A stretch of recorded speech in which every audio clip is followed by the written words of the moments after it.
presentamos Perspectiva Bíblica Mundial. Analizaremos temas de relevante interés sobre la verdad presente, que nos ayudará a crecer espiritualmente, mediante la conducción del Ministerio de Sostén Propio, una voz que clama en Venezuela, bajo la dirección del evangelista y conferencista José Barito. Le invitamos a seguir toda la serie. Un saludo muy cordial a toda la audiencia. Me da mucho gusto dirigirme a través de este medio nuevamente a todos ustedes para expresar un tema que es de relevante interés. Lleva por título nuestro tema, nuestra necesidad actual de reforma. Muy bien. Debemos resistir cabalmente ante la tentación de suavizar la verdad. Es más fácil derribar que edificar. Es mucho más fácil frenar las ruedas de la reforma que empujar el carruaje por la escarpada ladera. Eso lo dicen las señales de los tiempos en octubre 25 de 1883. En los días de Martín Lutero hubo quienes vinieron a él y le dijeron: no queremos tu Biblia, queremos el Espíritu. Martín Lutero les dijo: soplaré su espíritu sobre la nariz. Por grandes que sean sus pretensiones, no son hijos de Dios. Eso lo consigue usted en Sermon and Talks, en el tomo 1, página 22. En épocas anteriores, los justos sentían que era imposible asociarse con Roma, y aunque su antagonismo a este sistema de error era mantenido arriesgando la propiedad y la vida, aún tenían el valor para mantenerse separados y luchar valientemente por la verdad. La verdad bíblica era más preciada para ellos que la riqueza, el honor o incluso la vida humana. No podían soportar ver la verdad sepultada bajo una masa de supersticiones, de tradiciones corruptas y de sofismas mentirosos. Tomaron la palabra de Dios en sus manos y levantaron el estandarte de la verdad ante el pueblo, declarando vigorosamente aquello que Dios les había revelado a través de la búsqueda diligente en la Biblia. Tuvieron las más crueles formas de muerte por su fidelidad a Dios, pero por su sangre nos compraron libertad y privilegios que muchos que afirman ser protestantes hoy ceden fácilmente al poder de influencia negativa y apóstata que aún sigue ejerciendo el papado y su séquito.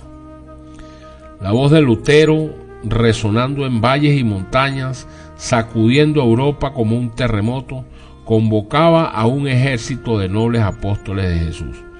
Y la verdad que defendían no podía ser silenciada por haces de leña, por tortura, por calabozos, por muerte. Y las voces del noble ejército de mártires todavía nos dicen que el poder romano papal es la apostasía predicha de los últimos días que hoy vivimos sobre esta tierra. Es el misterio de iniquidad del que habló Pablo y lo vio iniciar esa obra aún en sus días. Los protestantes están perdiendo la señal característica que los distingue del mundo y disminuyen la distancia entre ellos y el poder romano papal. Han apartado sus oídos de oír la verdad.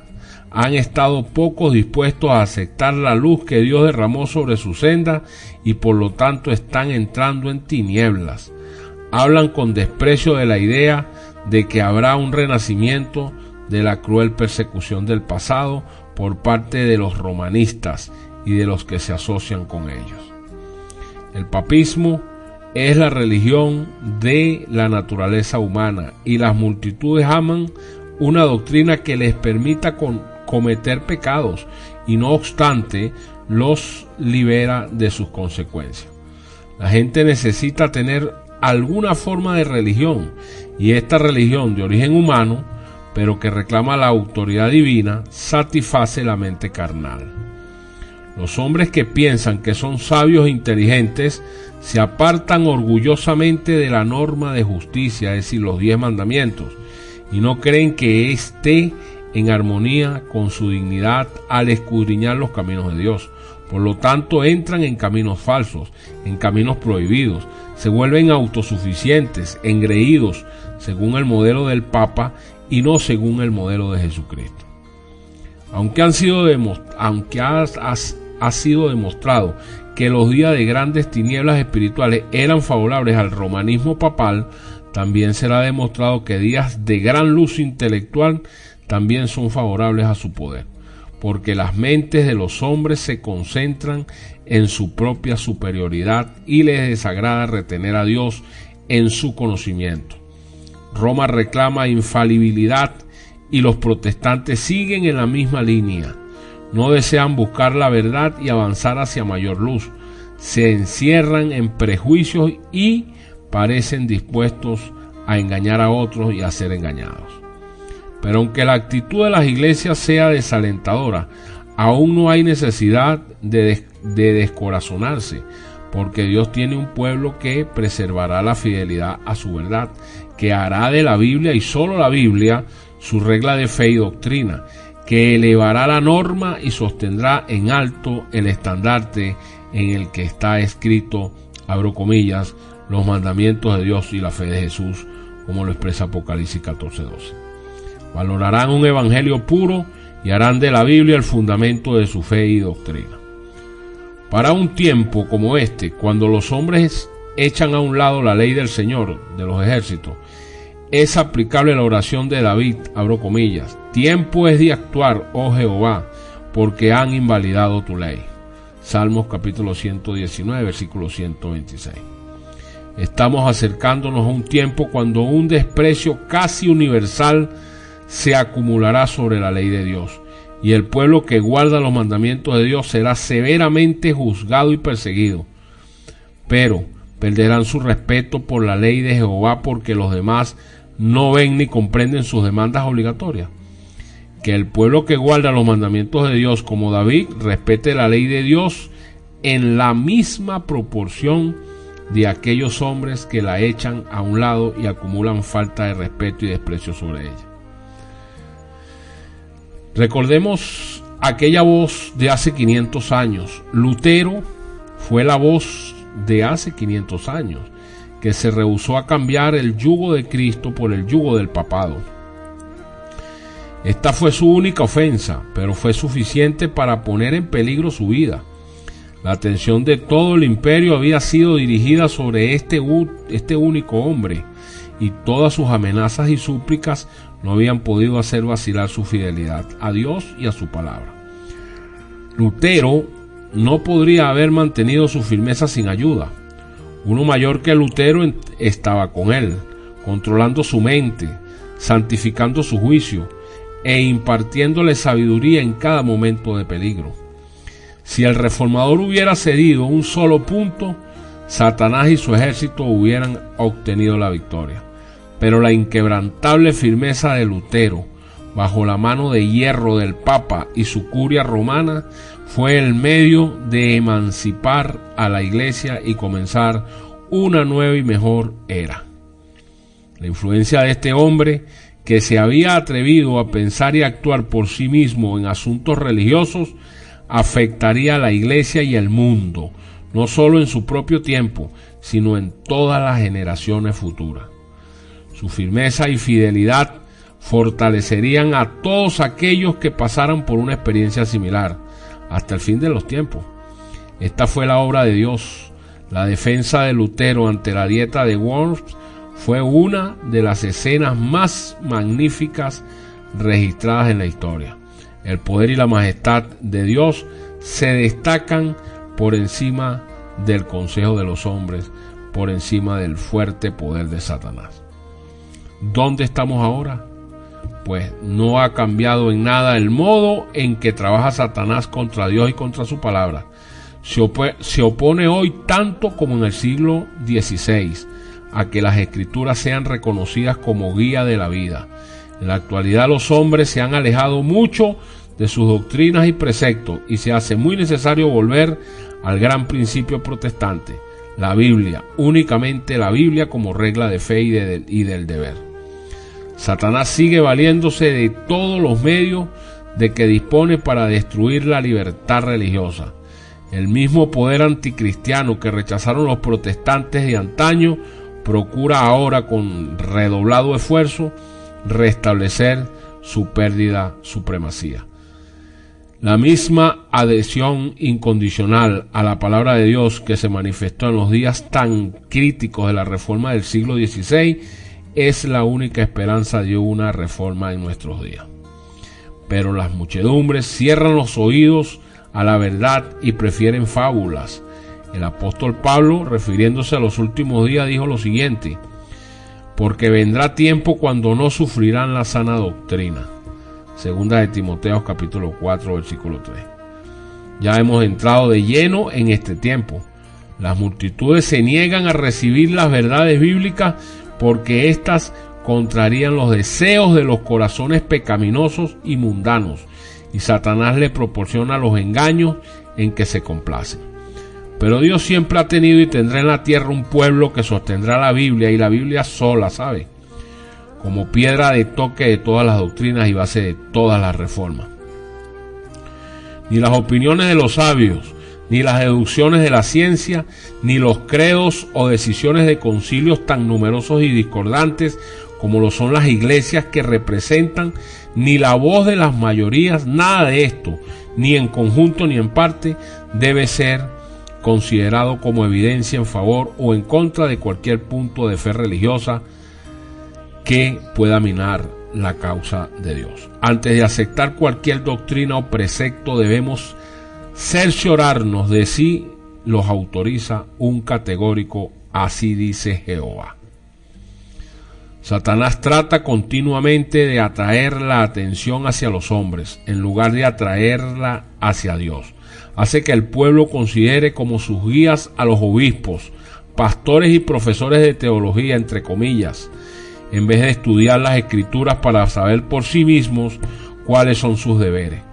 Dirigiendo luego la inteligencia de esos mismos guías, puede entonces también encaminar las multitudes a su voluntad. Ahora, ¿cuál es la prueba de la doctrina?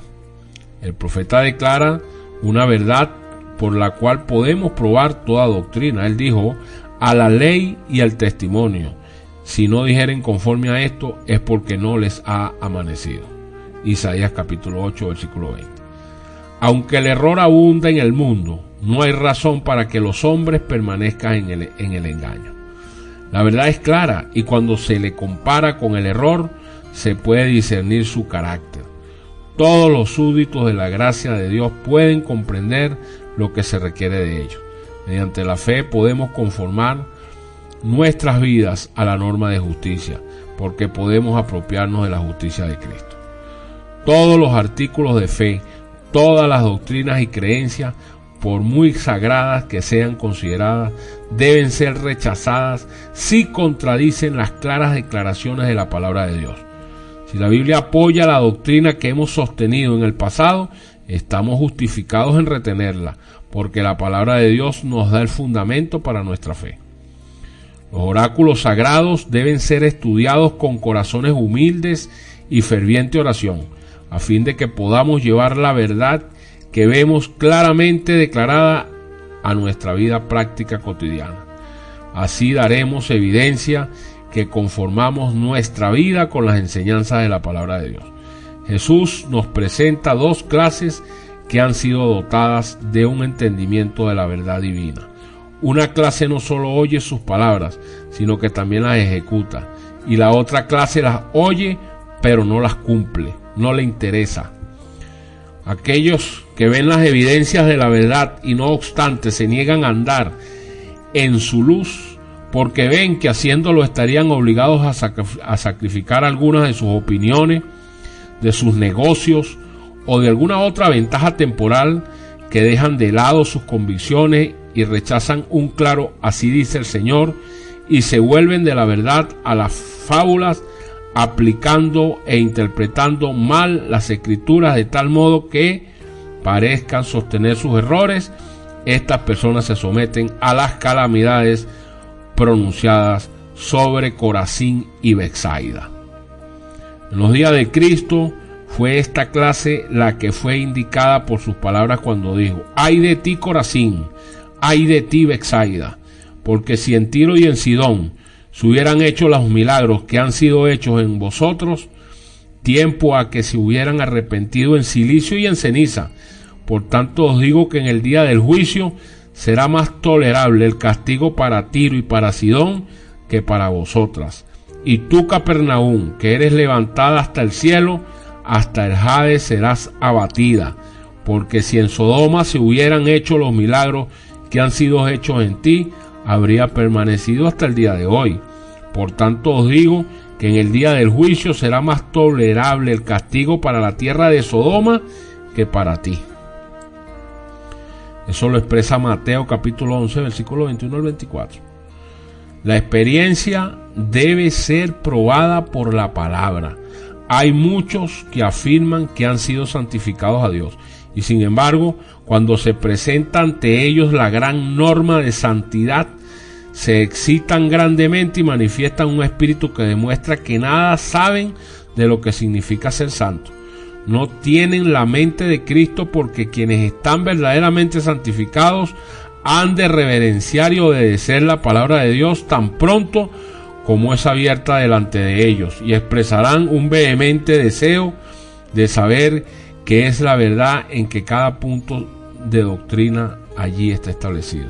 Un sentimiento de gran regocijo no es evidencia de santificación. La afirmación soy salvo, no prueba que el alma esté salva o santificada.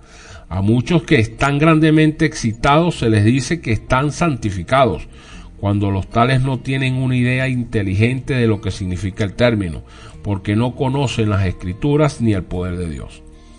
Se halagan a sí mismos creyendo que están en conformidad con la voluntad de Dios, porque se sostienen contentos. Pero cuando son probados, cuando se presenta la palabra de Dios para cotejarla con su experiencia y su testimonio, cierran sus oídos a la verdad diciendo estoy santificado. Y eso pone fin al debate.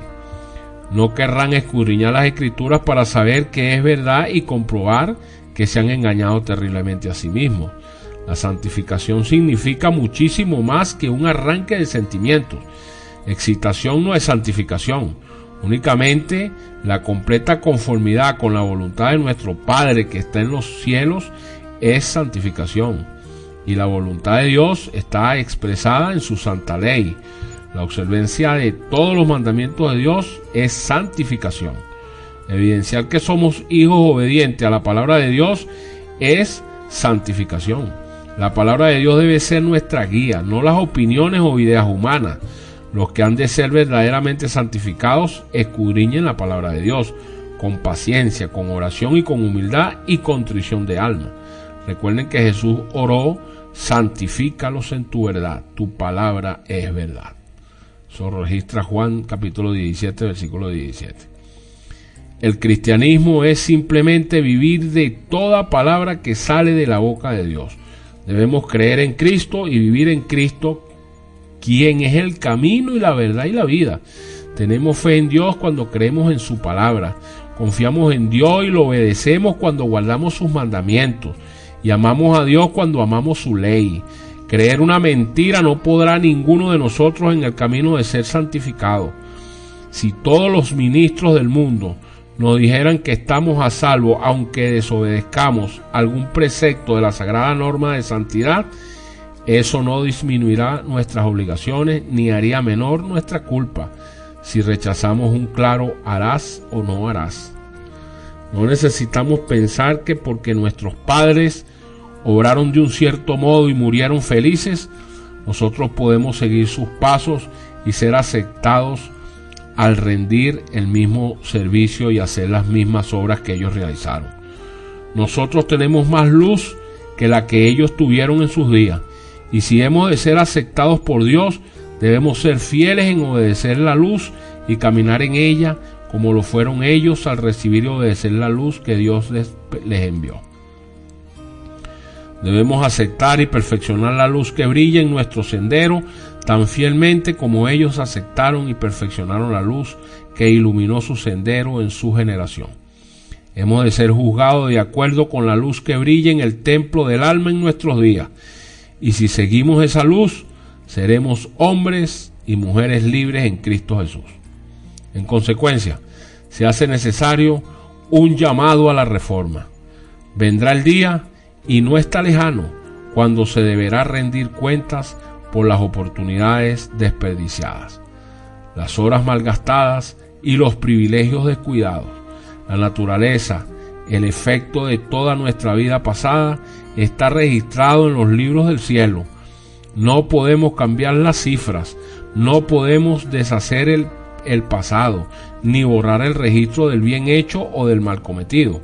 Día a día las obras hechas en el cuerpo componen nuestro registro en el cielo, y en el juicio los libros revelarán nuestro mal camino, a menos que mediante el arrepentimiento sincero, a través de una reforma completa, nuestros pecados sean borrados por la sangre de la expiación. Seremos juzgados cada uno según haya sido nuestras obras. Que todos reflexionemos sobre el carácter de nuestras obras y nos arrepintamos y seamos transformados por el poder de Cristo. Eso es lo que se quiere. En estos tiempos peligrosos, cuando una forma de piedad es popular en el mundo y una profesión de cristianismo está de moda, solamente unos pocos discernirán el camino vivo de la abnegación y de llevar la cruz. Por tanto, el Señor dijo: velad y orad. Es la orden de aquel que soportó la tentación en nuestro favor. Cristo conoce nuestros peligros porque ha peleado con nuestro poderoso enemigo. Sabe que nuestro enemigo está en el camino de todos aquellos que se esfuerzan por hacer lo correcto. El lavado de los mantos del carácter debe continuar cada día para finalmente seamos hallados sin mancha, ni arruga, ni cosa semejante, ni irreprensible delante de aquel ante quien debemos comparecer. Esta obra de purificarnos a nosotros mismos como Él es puro debe ser realizada individualmente. Debemos examinar nuestros motivos, nuestras acciones a la luz de la santa ley de Dios. Debemos preguntarnos continuamente: ¿es este el camino del Señor? Los ángeles de Dios observan para ver el desarrollo de nuestro carácter. Pesan el valor moral y ojalá el gran día de Dios revele el hecho que no hemos sido pesados en la balanza y hallados faltos. A menos que la iglesia contaminada por la apostasía se arrepienta y se convierta, comerá del fruto de sus propias obras, hasta que se aborrezca a sí misma. Si resiste el mal y busca el bien, si busca a Dios con toda humildad y responde a su vocación celestial en Cristo, si permanece sobre la plataforma de la verdad eterna y si por fe realiza los planes que han sido trazados a su respecto, ella será sanada. Aparecerá en la sencillez y pureza que provienen de Dios, exenta de todo compromiso terrenal, demostrando que la verdad le ha hecho realmente libre. Entonces sus miembros serán verdaderamente elegidos de Dios para ser sus representantes. Ha llegado la hora de hacer una reforma completa. Cuando ella principie, el espíritu de oración animará a cada creyente y el espíritu de discordia y de revolución será desterrado de la iglesia. Aquellos que no hayan vivido en comunión con Cristo se acercarán unos a otros. Un miembro que trabaje en una buena dirección invitará a otros miembros a unirse a él para pedir la revelación del Espíritu Santo. No habrá confusión, porque todos estarán en armonía con el pensamiento del Espíritu. Las barreras que separan a los creyentes serán derribadas, y todos los siervos de Dios dirán las mismas cosas. El Señor trabajará con sus siervos. Todos pronunciarán de una manera inteligente la oración que Cristo nos ha enseñado. Venga tu reino, hágase tu voluntad, como en el cielo, así también en la tierra. Mateo capítulo 6, versículo 10. Muy bien. Hasta aquí nuestro mensaje. No se pierda nuestro próximo tema y esperamos Dios mediante poder seguir aportando nuestro grano de arena en el restablecimiento de la verdad eterna de Dios. Queda de ustedes atentamente su servidor, José Barito, ciudadano de la República de Venezuela. Es mi oración que el Señor lo guíe a su verdad y bendiga su vida y la de su familia en gran manera.